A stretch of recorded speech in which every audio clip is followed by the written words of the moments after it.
Have you ever felt like you or your skills were a fraud? Or that you're playing the role of yourself and the real self is not that good? Let me guess. When you're getting a phone call from your boss, the anxiety hits you because you think he's gonna fire you? You are the worst person I have ever met. You are worse than Hitler. Please never come the office again. If I will see you, I will call. Whatever your justification for feeling as such, you might be encountering imposter syndrome. We have an imposter among us. This syndrome is the feeling that you're not as competent or talented as others perceive you to be, and the fear that others will eventually find out that you're a fraud, even when you've genuinely earned your achievements. It's like thinking you got lucky rather than recognizing your own skills and hard work. This self-doubt can paralyze you and stop you from living life to its fullest. But luckily, it's something you can learn to navigate. In this book called The Imposter Cure, written in 2019, Jessamy Hibberd analyzes what is the cause of such a strange feeling and how to overcome it. The book holds a 3.95 rating on Goodreads.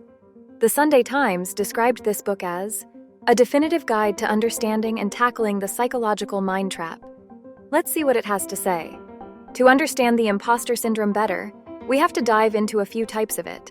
Research by Dr. Valerie Youthful, a specialist on the disorder, shows that individuals with the condition present with one of 5 person attributes. Perfectionists aim really high. When things aren't just right, they doubt themselves and fear failing.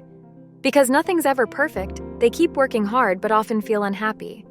Natural geniuses focus on how and when things are done. They feel like fakes if they can't get something immediately.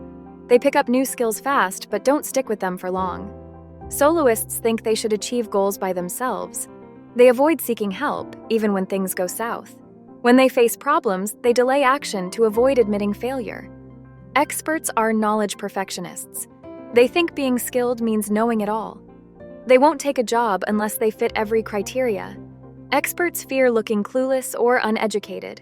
Superhuman sets impossibly high standards and thinks it's either perfect or nothing. They see being competent as performing without any mistakes in every situation. We have to reveal the secret. The name of the book actually lies a bit, because there's no single cure for imposter syndrome, but understanding how it manifests is an ideal place to start. Picture Ryan, who works in a bank. After a recent promotion, he's swamped with tasks. The job's more demanding than he thought, and he feels overwhelmed. Stress worsens his eczema.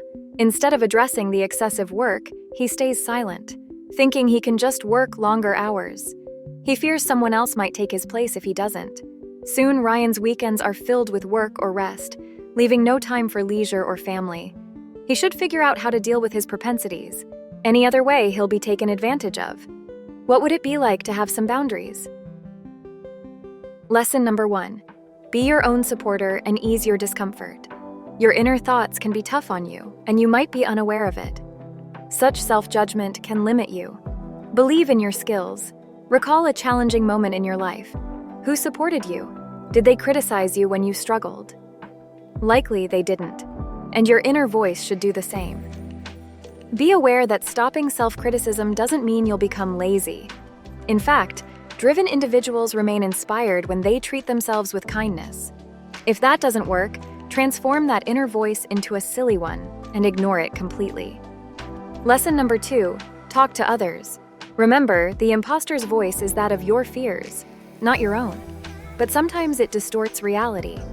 A view from the side could help you to notice that your inner critic doesn't match the perception you're being seen by others. And more to add, it doesn't match reality.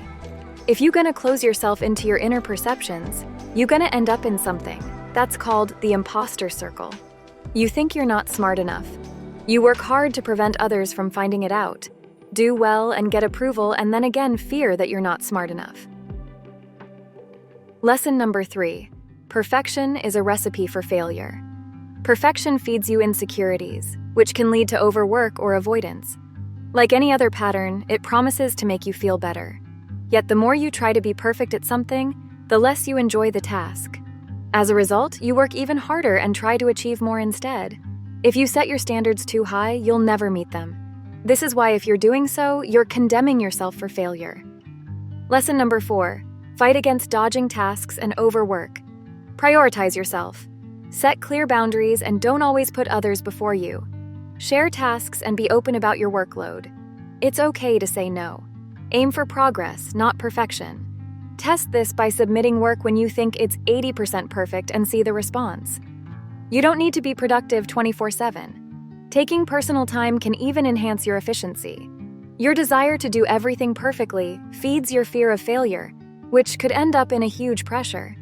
As a result, you may start avoiding tasks, especially the ones which are new for you. However, try to embrace the unknown. Push yourself to grow. As a result, you'll become more resilient and self-assured. The book fosters on fighting imposter syndrome with embracing discomfort. Remember, be your own supporter. Talk to others. Recognize that perfection doesn't exist. Don't avoid overview tasks and be patient with yourself to find your unique cure.